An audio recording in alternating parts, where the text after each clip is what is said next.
ഓം ശാന്തി 4/6/2024 പ്രഭാതമുരളി. മധുരമായ കുട്ടികളെ, ഇപ്പോൾ ഈ മോശമായ അഴുക്ക് നിറഞ്ഞ ലോകത്തിന് തീ പിടിക്കണം. അതുകൊണ്ട് ശരീരസഹിതം എന്തെല്ലാമാണോ നിങ്ങൾ എന്റേതെന്ന് പറയുന്നത് അതിനെ മറക്കണം. അതിനോട് മനസ്സ് വെക്കരുത്. ചോദ്യം: ബാബ എന്തുകൊണ്ടാണ് നിങ്ങൾക്ക് ഈ ദുഃഖധാമത്തോട് വെറുപ്പ് തോന്നിക്കുന്നത്? ഉത്തരം: എന്തുകൊണ്ടെന്നാൽ നിങ്ങൾക്ക് ശാന്തിധാമത്തിലേക്കും സുഖധാമത്തിലേക്കും പോകണം. ഈ അഴുക്ക് നിറഞ്ഞ ലോകത്തിൽ ഇനി ജീവിക്കേണ്ട. നിങ്ങൾക്കറിയാം, ആത്മാവ് ശരീരത്തിൽ നിന്ന് വേറിട്ട് വീട്ടിലേക്ക് പോകും. അതുകൊണ്ട് എന്തിന് ഈ ശരീരത്തെ നോക്കണം? ആരുടെയും പേരിലേക്കും രൂപത്തിലേക്കും ബുദ്ധി പോകരുത്. മോശമായ ചിന്ത വന്നാൽ പോലും പദവി ഭ്രഷ്ടമാകും. ഓം ശാന്തി. ശിവബാബ തന്റെ കുട്ടികളോട്, ആത്മാക്കളോട് സംസാരിക്കുന്നു. ആത്മാവ് തന്നെയാണ് കേൾക്കുന്നത്. സ്വയം ആത്മാവാണെന്ന് ഉറപ്പിക്കണം. നിശ്ചയം വരുത്തി പിന്നീട് ഈ കാര്യം മനസ്സിലാക്കി കൊടുക്കണം. അതായത് പരിധിയില്ലാത്ത ബാബ എല്ലാവരെയും കൊണ്ടുപോകുന്നതിനാണ് വന്നിരിക്കുന്നത്. ദുഃഖത്തിന്റെ ബന്ധനത്തിൽ നിന്ന് മോചിപ്പിച്ച് സുഖത്തിന്റെ സംബന്ധത്തിലേക്ക് കൊണ്ടുപോകുന്നു. സുഖത്തെ സംബന്ധമെന്നും ദുഃഖത്തെ ബന്ധനമെന്നും പറയുന്നു. ഇപ്പോൾ ഇവിടെയുള്ള ഒരു നാമരൂപത്തിലും മനസ്സ് വെക്കരുത്. തന്റെ വീട്ടിലേക്ക് പോകുന്നതിന് തയ്യാറെടുക്കണം. പരിധിയില്ലാത്ത ബാബ വന്നിരിക്കുന്നു എല്ലാ ആത്മാക്കളെയും കൊണ്ടുപോകുന്നതിന് വേണ്ടി. അതുകൊണ്ട് ഇവിടെ ആരോടും മനസ്സ് വെക്കരുത്. ഇതെല്ലാം ഇവിടെയുള്ള മോശമായ ബന്ധനമാണ്. നിങ്ങൾ മനസ്സിലാക്കുന്നുണ്ട്, നമ്മളിപ്പോൾ പവിത്രമാകുകയാണ്. അതുകൊണ്ട് നമ്മുടെ ശരീരത്തിൽ മോശമായ ചിന്തയോടെ ഒരാളും തൊടുക പോലും ചെയ്യരുത്. ആ ചിന്ത തന്നെ ഇല്ലാതാകുന്നു. പവിത്രമാകാതെ തിരിച്ചു വീട്ടിലേക്ക് പോകാൻ സാധിക്കില്ല. പരിവർത്തനപ്പെട്ടില്ലെങ്കിൽ പിന്നീട് ശിക്ഷകൾ അനുഭവിക്കേണ്ടി വരും.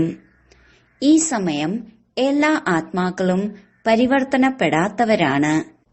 ശരീരമുപയോഗിച്ച് മോശമായ കർമ്മം ചെയ്തുകൊണ്ടിരിക്കുന്നു. മലിനമായ ദേഹധാരികളിൽ മനസ്സ് വെച്ചിരിക്കുന്നു. ബാബ വന്നു പറയുന്നു, ഈ എല്ലാ മോശമായ ചിന്തയും ഉപേക്ഷിക്കൂ. ആത്മാവിന് ശരീരത്തിൽ നിന്ന് വേറിട്ട് വീട്ടിലേക്ക് പോകണം. ഇതാണെങ്കിൽ വളരെ മോശമായ അഴുക്ക് നിറഞ്ഞ ലോകമാണ്. ഇതിൽ ഇനിയും നമുക്ക് ജീവിക്കേണ്ട. ആരെയും കാണാൻ പോലും ഹൃദയം ആഗ്രഹിക്കുന്നില്ല. ഇപ്പോൾ ബാബ വന്നിരിക്കുന്നു സ്വർഗത്തിലേക്ക് കൊണ്ടുപോകുന്നതിന്. ബാബ പറയുന്നു, കുട്ടികളെ, സ്വയം ആത്മാവാണെന്ന് മനസ്സിലാക്കൂ. പവിത്രമാകുന്നതിന് വേണ്ടി ബാബയെ ഓർമ്മിക്കൂ. ഒരു ദേഹധാരിയിലും മനസ്സ് വെക്കരുത്. തികച്ചും മമത്വം ഇല്ലാതാകണം. സ്ത്രീ പുരുഷന്മാർക്ക് പരസ്പരം വളരെ സ്നേഹമുണ്ടാകുന്നു. പരസ്പരം കാണാതിരിക്കാനേ സാധിക്കുന്നില്ല. ഇപ്പോൾ ആത്മാവ് പരസ്പരം സഹോദര സഹോദരനെന്ന് മനസ്സിലാക്കണം. മോശമായ ചിന്ത ഉണ്ടായിരിക്കരുത്. ബാബ മനസ്സിലാക്കി തരുന്നു, ഇപ്പോൾ ഇത് വശ്യാലയമാണ്. വികാരങ്ങൾ കാരണം തന്നെയാണ് നിങ്ങൾ ആദി മധ്യ അന്ത്യം ദുഃഖം നേടിയത്. ബാബ ഇതിനോട് വളരെയധികം വെറുപ്പ് ഉണർത്തുന്നു. ഇപ്പോൾ നിങ്ങൾ പോകാൻ വേണ്ടി ബോട്ടിലിരിക്കുന്നു. ആത്മാവിനറിയാം, ഇപ്പോൾ ബാബയുടെ അടുത്തേക്ക് പോയിക്കൊണ്ടിരിക്കുകയാണ്. ഈ മുഴുവൻ പഴയ ലോകത്തോടും വൈരാഗ്യമാണ്. ഈ മോശമായ ലോകം നരകമായ വേശ്യാലയത്തിൽ ഞങ്ങൾക്ക് കഴിയേണ്ട. അപ്പോൾ പിന്നെ വിഷത്തിന് വേണ്ടിയുള്ള മോശമായ ചിന്ത വരുന്നത് വളരെ മോശമാണ്. പദവിയും ഭ്രഷ്ടമാകും. ബാബ പറയുന്നു, ഞാൻ നിങ്ങളെ പുഷ്പങ്ങളുടെ ലോകത്തേക്ക് സുഖധാമത്തിലേക്ക് കൊണ്ടുപോകാൻ വന്നിരിക്കുന്നു. ഞാൻ നിങ്ങളെ ഈ വേശ്യാലയത്തിൽ നിന്നെടുത്ത് ശിവാലയത്തിലേക്ക് കൊണ്ടുപോകും. അതുകൊണ്ട് ബുദ്ധിയുടെ യോഗം ഇപ്പോൾ പുതിയ ലോകത്തിൽ ആയിരിക്കണം. എത്ര സന്തോഷമുണ്ടായിരിക്കണം. പരിധിയില്ലാത്ത ബാബ നമ്മളെ പഠിപ്പിക്കുന്നു. ഈ പരിധിയില്ലാത്ത സൃഷ്ടിചക്രം എങ്ങനെയാണ് കറങ്ങുന്നത്? അത് ബുദ്ധിയിലുണ്ട്. സൃഷ്ടിചക്രത്തെ അറിയുന്നതിലൂടെ, അതായത് സ്വദർശന ചക്രധാരി ആകുന്നതിലൂടെ നിങ്ങൾ ചക്രവർത്തി രാജാവ് ആകും. അഥവാ ദേഹധാരിയോട് ബുദ്ധിയോഗം വെച്ചിട്ടുണ്ടെങ്കിൽ പദവി ഭ്രഷ്ടമാകും. ഒരു ദേഹത്തിന്റെ ബന്ധവും ഓർമ്മ വരരുത്. ഇതാണെങ്കിൽ ദുഃഖത്തിന്റെ ലോകമാണ്. ഇതിലെല്ലാവരും ദുഃഖം മാത്രം നൽകുന്നവരാണ്. ബാബ മോശമായ ലോകത്തിൽ നിന്ന് എല്ലാവരെയും കൊണ്ടുപോകുകയാണ്. അതുകൊണ്ട് ബുദ്ധിയോഗം ഇപ്പോൾ തന്റെ വീടിനോട് വയ്ക്കണം. മനുഷ്യർ ഭക്തി ചെയ്യുന്നു മുക്തിയിലേക്ക് പോകുന്നതിന്. നിങ്ങളും പറയുന്നു, ഞങ്ങൾ ആത്മാക്കൾക്ക് ഇവിടെ കഴിയേണ്ട. ഞങ്ങൾ ഈ മോശമായ ശരീരം ഉപേക്ഷിച്ച് നമ്മുടെ വീട്ടിലേക്ക് പോകും. ഇത് പഴകിയ ചെരുപ്പാണ്. ബാബയെ ഓർമ്മിച്ചോർമ്മിച്ച് പിന്നീട് ഈ ശരീരം ഉപേക്ഷിക്കും. അന്തിമകാലത്ത് ഒരു ബാബയെ കൂടാതെ രണ്ടാമതൊരു വസ്തുവും ഓർമ്മ ഉണ്ടായിരിക്കരുത്. ഈ ശരീരം പോലും ഇവിടെ തന്നെ ഉപേക്ഷിക്കണം. ശരീരം പോയി എന്നാൽ എല്ലാം തന്നെ പോയി. ദേഹസഹിതം എന്തെല്ലാമുണ്ടോ, എന്തെല്ലാമാണോ നിങ്ങൾ എന്റേത് എന്റേത് എന്ന് പറയുന്നത്, ഇതെല്ലാം മറക്കണം. ഈ മോശമായ ലോകത്തിന് തീ പിടിക്കും. അതുകൊണ്ടിപ്പോൾ ഇതിനോട് മനസ്സ് വെക്കരുത്. ബാബ പറയുന്നു, മധുരമധുരമായ കുട്ടികളെ, ഞാൻ നിങ്ങൾക്കായി സ്വർഗത്തിന്റെ സ്ഥാപന ചെയ്തുകൊണ്ടിരിക്കുന്നു. അവിടെ നിങ്ങൾ തന്നെയാണ് പോയി ജീവിക്കുക. ഇപ്പോൾ നിങ്ങളുടെ മുഖം ആ വശത്തേക്കാണ്. ബാബയെ, വീടിനെ, സ്വർഗത്തെ ഓർമ്മിക്കണം. ദുഃഖധാമത്തോട് വെറുപ്പാണ് വരുന്നത്. ഈ ശരീരത്തോട് വെറുപ്പ് വരുന്നു. വിവാഹം കഴിക്കുന്നതിന്റെ ആവശ്യം എന്താണ്? വിവാഹം കഴിക്കുന്നതിലൂടെ പിന്നീട് മനസ്സ് പോകുന്നത് ശരീരത്തിലേക്കാണ്. ബാബ പറയുന്നു, ഈ പഴയ ചെരുപ്പുകളോട്, അതായത് ശരീരങ്ങളോട് ഇപ്പോൾ ഒരു സ്നേഹവും വെക്കരുത്. ഇത് തന്നെയാണ് വേശ്യാലയം. എല്ലാവരും അങ്ങേയറ്റം പതീതരാണ്. രാവണ രാജ്യമാണ്.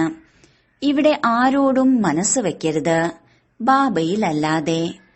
ബാബയെ ഓർമ്മിക്കുന്നില്ലെങ്കിൽ ജന്മജന്മാന്തരങ്ങളിലെ പാപം മുറിയുകയില്ല. പിന്നീടുള്ള ശിക്ഷകളും വളരെ കടുത്തതാണ്. പദവിയും ഭ്രഷ്ടമാകും. എങ്കിൽ എന്തുകൊണ്ട് ഈ കലിയുഗി ബന്ധനത്തെ ഉപേക്ഷിച്ചുകൂടാ? ബാബ എല്ലാവർക്കുമായി ഈ പരിധിയില്ലാത്ത കാര്യം മനസ്സിലാക്കി തരുന്നു. എപ്പോൾ രജോ പ്രധാന സന്യാസിയായിരുന്നോ അപ്പോൾ ലോകം അഴുക്കായിരുന്നില്ല. കാട്ടിലായിരുന്നു കഴിഞ്ഞിരുന്നത്. എല്ലാവർക്കും ആകർഷണമുണ്ടായിരുന്നു. മനുഷ്യർ അവിടേക്ക് പോയി അവർക്കുള്ള ഭക്ഷണം എത്തിച്ചു കൊടുത്തിരുന്നു. നിർഭയരായിട്ടായിരുന്നു കഴിഞ്ഞിരുന്നത്. നിങ്ങളും നിർഭയരാകണം. ഇതിന് വളരെ വിശാല ബുദ്ധി ആവശ്യമാണ്. ബാബയുടെ അടുത്ത് വരുമ്പോൾ കുട്ടികൾക്ക് സന്തോഷമുണ്ട്. നമ്മൾ പരിധിയില്ലാത്ത അച്ഛനിൽ നിന്നും സുഖധാമത്തിന്റെ സമ്പത്ത് എടുക്കുന്നു. ഇവിടെയാണെങ്കിൽ എത്ര ദുഃഖമാണ്. പല അറപ്പ് തോന്നിക്കുന്ന രോഗങ്ങളും മറ്റും ഉണ്ടാകുന്നു.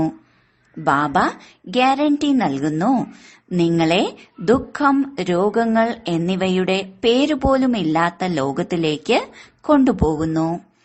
പകുതി കൽപ്പത്തേക്ക് നിങ്ങളെ ആരോഗ്യവാൻ ആക്കുന്നു.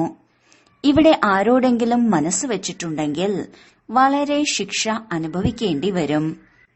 നിങ്ങൾക്ക് മനസ്സിലാക്കി കൊടുക്കുവാൻ സാധിക്കും. അവർ പറയുന്നു, 3 മിനിറ്റ് നിശബ്ദമായി ഇരിക്കാൻ.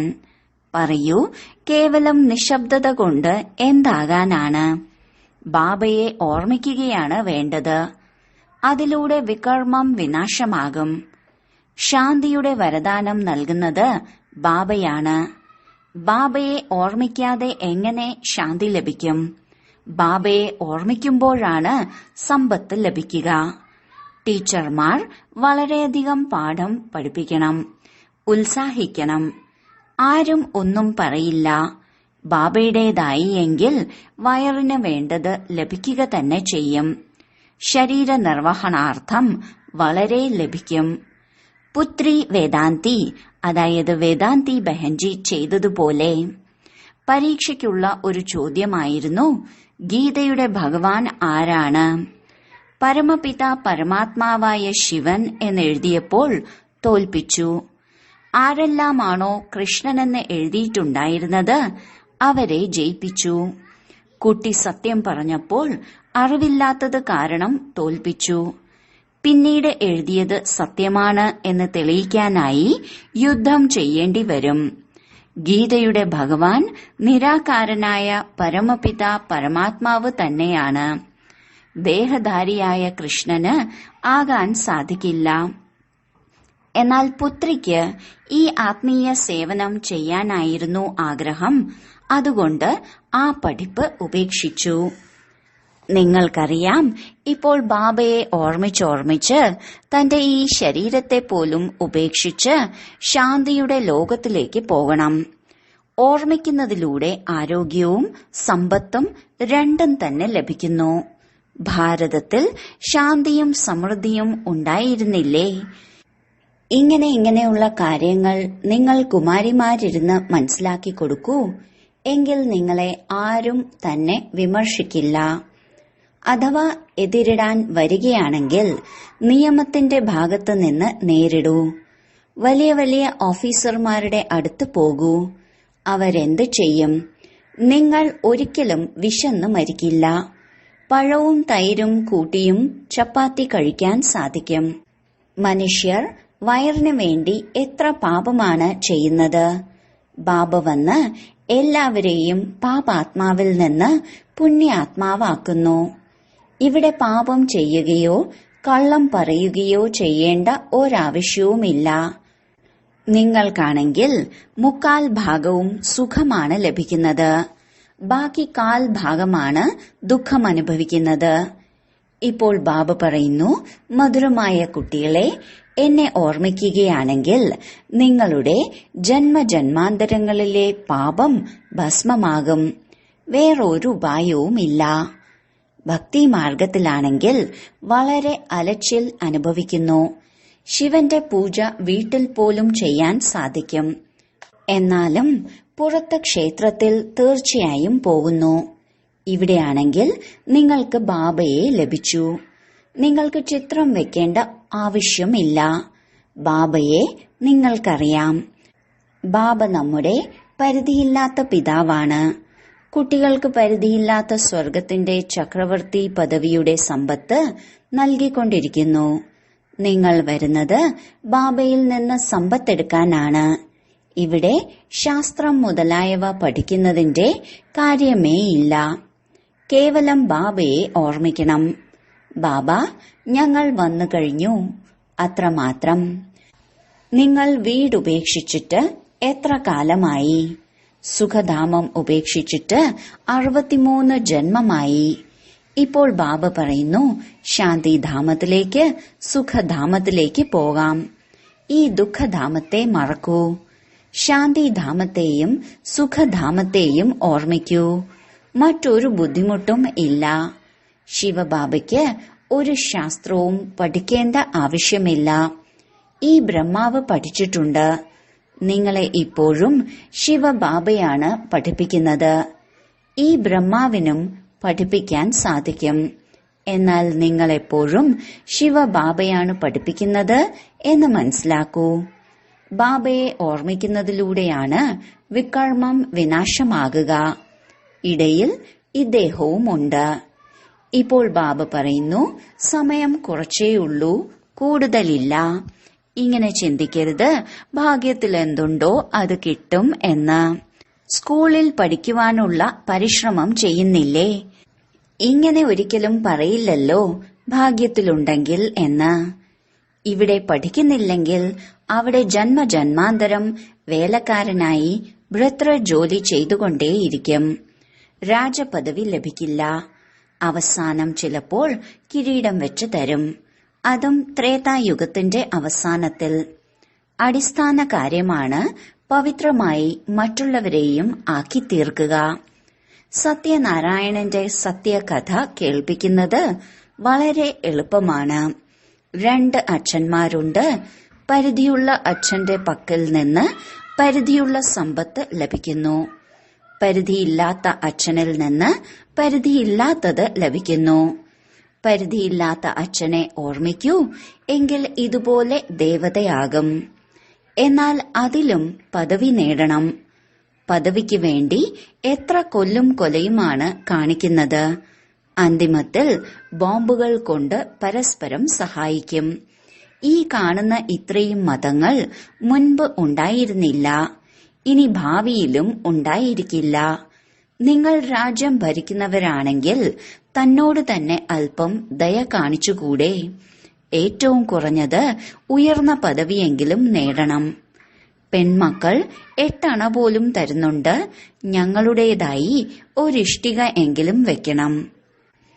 സുദാമായുടെ ഉദാഹരണം കേട്ടിട്ടില്ലേ? അവിൽ പിടിക്ക് പകരം കൊട്ടാരം ലഭിച്ചു. പാവങ്ങളുടെ അടുത്ത് ആകെയുള്ളത് 8 അണയാണ്. അപ്പോൾ അതല്ലേ തരാൻ കഴിയൂ? പറയുകയാണ്, ബാബ, ഞങ്ങൾ ദരിദ്രരാണ്. കുട്ടികളെ, നിങ്ങളാണ് സത്യമായ സമ്പാദ്യം ഉണ്ടാക്കുന്നത്. ഇവിടെ എല്ലാവരുടേതും അസത്യ സമ്പാദ്യമാണ്. ദാനം, പുണ്യം തുടങ്ങി എന്തെല്ലാമാണോ ചെയ്യുന്നത് അതെല്ലാം പാപാത്മാക്കൾക്ക് തന്നെയാണ് ചെയ്യുന്നത്. അപ്പോൾ പുണ്യത്തിനു പകരം പാപമാകുന്നു. പണം കൊടുക്കുന്നവരിൽ പോലും പാപമുണ്ടാകുന്നു. ഇതെല്ലാം ചെയ്ത് ചെയ്ത് എല്ലാവരും പാപാത്മാക്കളായി തീരുന്നു. പുണ്യാത്മാക്കളുള്ളത് സത്യയുഗത്തിലാണ്. അതാണ് പുണ്യാത്മാക്കളുടെ ലോകം. അതാണെങ്കിൽ ബാബ തന്നെയാണ് ഉണ്ടാക്കുക.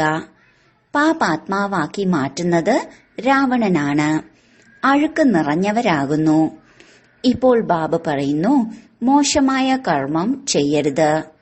പുതിയ ലോകത്തിൽ അഴുക്കുണ്ടായിരിക്കില്ല. പേര് തന്നെ സ്വർഗമെന്നാണ്. പിന്നെന്ത് വേണം?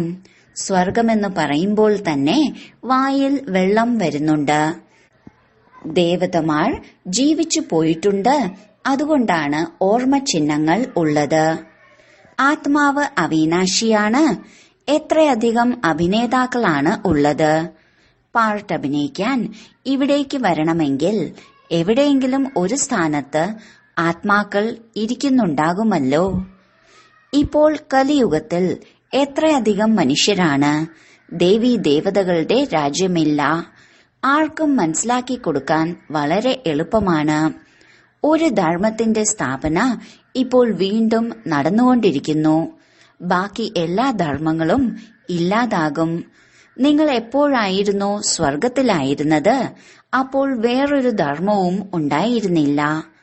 ചിത്രത്തിൽ രാമന് ബാണം നൽകിയിട്ടുണ്ട്. അവിടെ അമ്പ് മുതലായവയുടെ ഒരാവശ്യവുമില്ല. ഇതും മനസ്സിലാക്കുന്നുണ്ട്.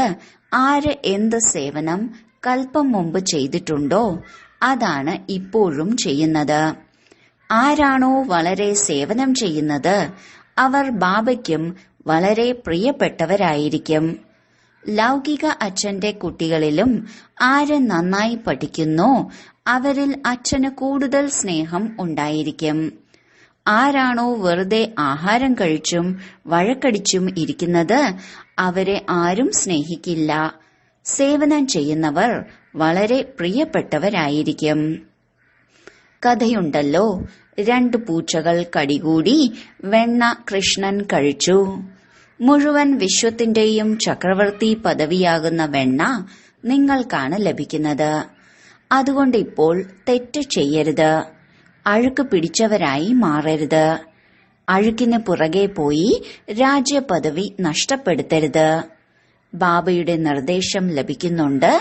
ഓർമ്മിക്കുന്നില്ലെങ്കിൽ പാപത്തിന്റെ ഭാരം കയറിക്കൊണ്ടിരിക്കും. പിന്നീട് വളരെ ശിക്ഷ അനുഭവിക്കേണ്ടി വരും. നിർത്താതെ കരയും. 21 ജന്മത്തിന്റെ ചക്രവർത്തി പദവിയാണ് ലഭിക്കുന്നത്. ഇതിൽ തോൽക്കുകയാണെങ്കിൽ ഒരുപാട് കരയും. ബാബ പറയുന്നു, ഭർത്തർ വീടോ അമ്മായി അച്ഛന്റെ വീടോ അല്ല ഇപ്പോൾ ഓർമ്മിക്കേണ്ടത്. ഭാവിയിലെ പുതിയ വീടിനെ മാത്രം ഓർമ്മിക്കണം. ബാബ മനസ്സിലാക്കി തരികയാണ്, ആരെയും കണ്ട് പമ്പരം പോലെ കറങ്ങരുത്, പുഷ്പമാകണം. ദേവതകൾ പുഷ്പമായിരുന്നു, കലിയുഗത്തിൽ മുള്ളായിരുന്നു.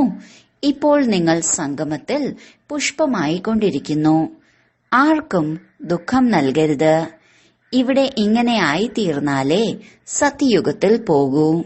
ശരി, വളരെ കാലത്തെ വേർപാടിന് ശേഷം തിരിച്ചു കിട്ടിയ മധുരമധുരമായ കുട്ടികളെ പ്രതി മാതാവും പിതാവുമായ ബാബ്ദാദയുടെ സ്നേഹസ്മരണയും സുപ്രഭാതവും.